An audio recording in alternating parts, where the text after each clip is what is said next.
पांडव पहुंचे, दुर्योधन को ललकारा युद्ध के लिए। दुर्योधन कहता है मैं राज्यपाट देने को सब तैयार हूं, मुझे नहीं चाहिए राज्य, ले लो। भैया जान बची तो लाखों पाए। जब कृष्ण ने आकर कहा था कि 5 गांव दे दो पांडवों को, उसी से सब हो जाएगा, तब दुर्योधन ने कहा ना, सूच्यग्रे नहीं वदास्यामी बिना युद्धे न केसवा, बिना युद्ध के सुई के नोक के बराबर भी जमीन नहीं दूंगा।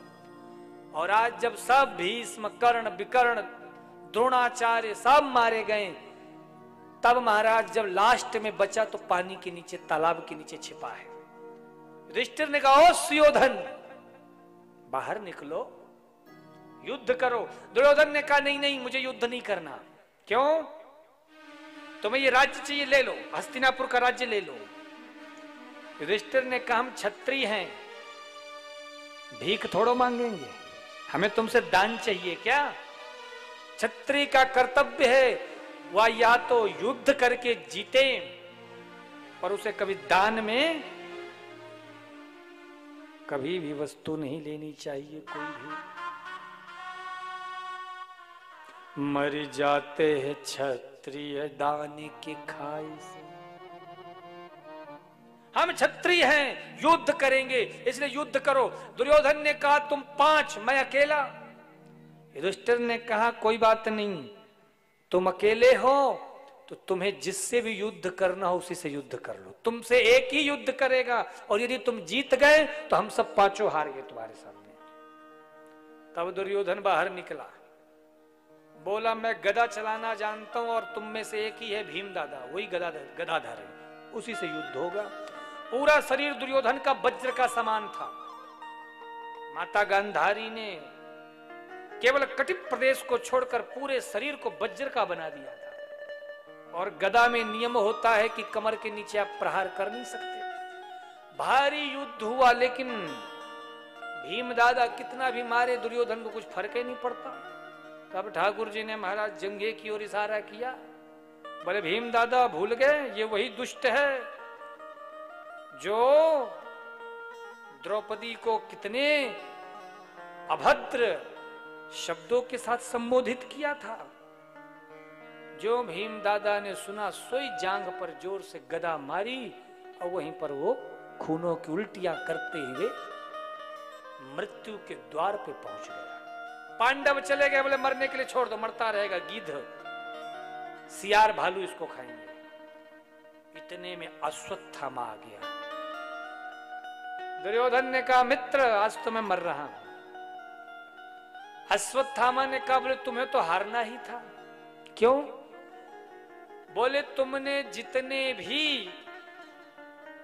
योद्धाओं को चुना सेनापति, सब थे तो तुम्हारी तरफ से, पर भीतर से चाहते थे कि पांडव जीते, इसीलिए आज तुम्हारी हार हुई।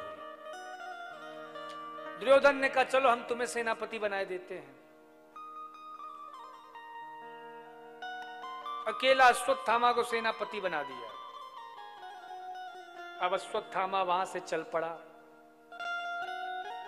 रात का समय था, जहां पांडव सोते थे, आज पांडव के 5 पुत्र द्रौपदी के सो रहे हैं। द्रोणाचार्य ने, अश्वत्थामा ने सोचा जो द्रोणाचार्य के पुत्र हैं यही मौका है। तुरंत तलवार निकाली और 5 के सिर धड़ से अलग कर दिए। दुर्योधन को महाराज प्रसन्न करने के लिए झोली में सर धर लिया 5 के, और पहुंचा, मित्र हो गया काम। क्या हुआ? पांडवों को मार दिया। पांडवों को मार दिया? हाँ हाँ, अभी अभी तो मार के आ रहा हूं। और ऐसे कह करके महाराज सर निकाल के दिखाया।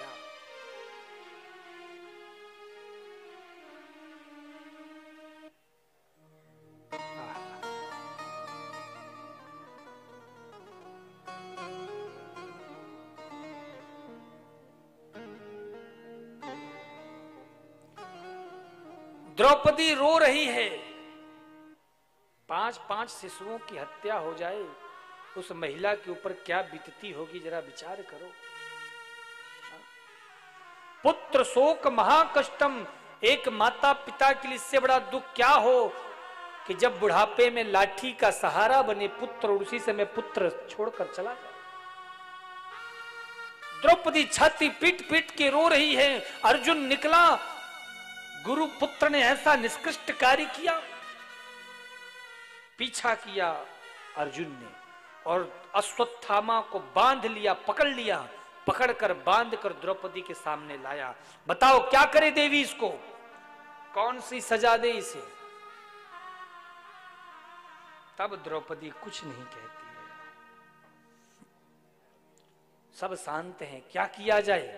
उस समय महाराज भगवान श्री कृष्ण कहते हैं, ब्रह्म बंधुर न हंतव्य आतताई वधार हड़ा मयैवो भयमाम नातम परिपाह्यनुशासन। भगवान बोलते हैं ब्राह्मण को मारना नहीं चाहिए, अपराध है, पर बाल हत्यारा चाहे कोई भी हो, अर्जुन शास्त्र आज्ञा देते हैं बाल हत्यारे को छोड़ना नहीं चाहिए। ये ब्राह्मण है, इसे मारने का तुम्हें कोई अधिकार नहीं है, पर ये बाल हत्यारा है, इसलिए इसे छोड़ना भी पाप है। तो क्या किया जाए? मार भी दो, छोड़ भी दो, मारो भी मत, छोड़ो भी मत। अर्जुन क्या करे, संकट में, पर गीता का ज्ञान ले चुका था अर्जुन। तलवार निकाली, आधे दाढ़ी बाल मूछ सब निकाल दी, मस्तक से ब्रह्म मणि छीन ली, खींच ली और धक्के देके निकाल दिया।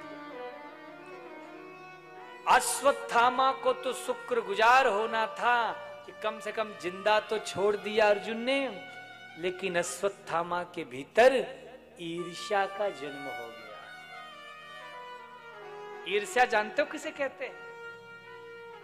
साहू जी ईर्ष्या समझते हो? किसे बोलते हैं ईर्ष्या? ईर्ष्या का मतलब है मेरी भले ही एक आंख फूट जाए लेकिन पड़ोसी की दोनों फूटनी चाहिए, इसे कहते हैं ईर्ष्या। एक किसान था, वो किसान डेली शंकर जी के मंदिर जाता था जल चढ़ाने। बगल में एक पीपल का पेड़ था तो वहां थोड़ी देर बैठता। 12 महीने का नियम, चाहे जाड़ा हो गर्मी हो बरसात हो, 12 महीने।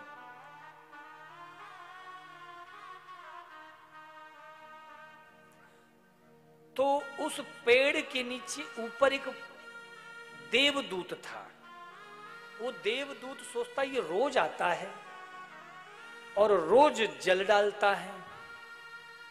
प्रसन्न हो गया देवदूत, नीचे उतर कर आए, बोले किसान भाई हम तुमसे बड़े प्रसन्न, कुछ वरदान मांग लो। किसान सोचने लगा क्या मांगू, फिर सोचते सोचते उसे ध्यान आया, बोले आप दोगे जो मैं मांगूंगा? बोले बिल्कुल दूंगा। तो बोले आप मुझे वरदान दो, जो मैं सोच लूं वो हो जाए। समझे वरदान?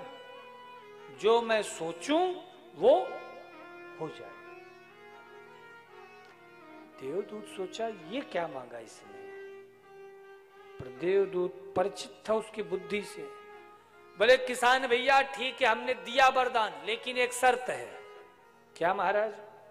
बोले जो तुम्हारी होगा तुम्हारे पड़ोसी की उसका डबल हो जाएगा। किसान बोला नो प्रॉब्लम, मुझे कोई दिक्कत नहीं है।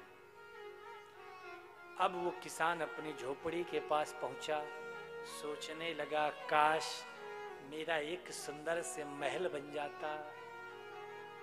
जो आंख खोली तो देखा सामने विदेशी पत्थरों का महल बनकर तैयार। वो किसान बड़ा खुश हुआ, क्या बात है, अब तो हमको बना बनाया महल, अब तो महल में रहेंगे। लेकिन जो बगल की ओर देखा पड़ोसी को, दो किसान ने सोचा देवदूत को प्रसन्न हमने किया, लेकिन ये फोकट में हमसे डबल, बराबर भी नहीं, क्या करे? तो वो सोचने लगा हे देवदूत काश मेरी एक आंख आज फूट जाती। बगल वाले की फिर सोचने लगा हे देवदूत काश मेरा एक हाथ टूट जाता। बगल वाले की फिर सोचने लगा, हे देवदूत, मेरे घर के दरवाजे के सामने ये कुआं हो जाता। देवदूत को आना पड़ा। अरे किसान भाई, ये तुम क्या सोच रहे हो? किसान बोला, देवदूत मैं ये सोच रहा हूं कि मेरे दरवाजे के सामने तो एक ही कुआं होगा, मैं तो कैसे भी साइड से चला जाऊंगा भीतर, लेकिन ये जो मेरा पड़ोसी है सीधे डायरेक्ट। तो भैया, हम किसी के दुख से दुखी नहीं होते हैं, ना ही हमें हमारे दुख पहुंचाते हैं। हम तो दूसरे के सुख को देख करके दुखी हो जाते हैं। दूसरे का सुख ही हमारे दुख का कारण है और कुछ नहीं है। बोलो जय श्री कृष्ण, और प्रेम से बोलो। अश्वत्थामा ने कहा, ठीक है, ये पांडव जब तक खूब राज सत्ता का भोग कर लें, पर अब इनके खानदान में कोई पानी देने वाला भी नहीं बचा। और ऐसा सोच ही रहा था, सोई याद आया, अरे अरे मैंने सुना था कि ये जो अभिमन्यु की विधवा पत्नी उत्तरा है, ये गर्भवती है, कहीं इसके गर्भ से ना कोई शिशु का जन्म हो जाए। तो अश्वत्थामा ने वहीं से ब्रह्मास्त्र उत्तरा के गर्भ में छोड़ दिया, और जैसे गर्भ में छोड़ा, उत्तरा भागती हुई आ रही है। पाहि पाहि महायोगिन देव देव जगतपते, हे गोविंद मेरी रक्षा करो, हे माधव ये ब्रह्मास्त्र मुझे भस्म कर देगा, मुझे मेरे प्राणों की चिंता नहीं है, पर इस गर्भस्थ शिशु की रक्षा कर दो। और जैसे ही ऐसे कहा, सत्य कहता हूं बंधुओं, भगवान श्री हरि तुरंत उत्तरा के गर्भ में प्रवेश कर गया। उस बालक की रक्षा की ब्रह्मास्त्र भी कुछ नहीं बिगाड़ पाया। क्यों? अच्छा ये बताओ, भगवान उत्तरा के गर्भ में क्यों गए? भगवान चाहते हैं तो एक बार देख भी लेते ब्रह्मास्त्र की ओर, तो ब्रह्मास्त्र भस्म हो जाता। लेकिन पता है भगवान क्यों गए? परीक्षित के रक्षा का उद्देश्य तो था ही, पर भगवान ने जब देखा आंख बंद करके कि ये जो अंदर गर्भ में शिशु है, ये आगे चल के मेरी भागवत सुनेगा, तो भगवान प्रसन्न होकर के उस भक्त के दर्शन के लिए गए थे। भगवान को सबसे ज्यादा प्रिय क्या है? अपने भक्त। क्या प्रिय है? भक्त